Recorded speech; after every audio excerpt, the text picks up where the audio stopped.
Halo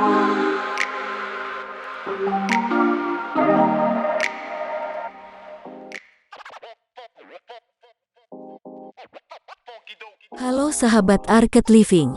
Wah, lihat nih kamar anak Sultan sudah selesai. Ini prosesnya saat penginstalan interior, masih dicek-cek lagi sama desainernya.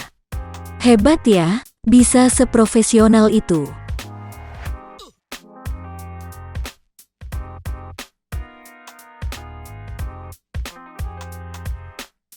Bismillahirrohmanirrohim, ini dia jadinya kamar anak Sultan.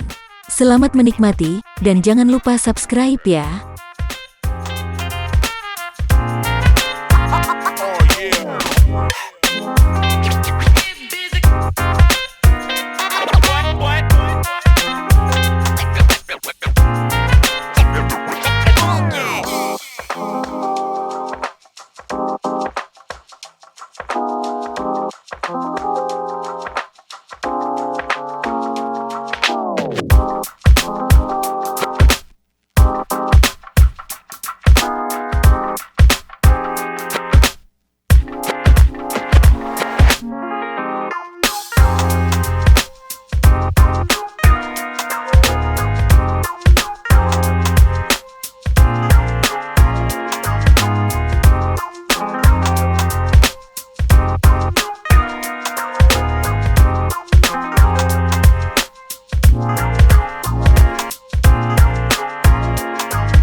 Side.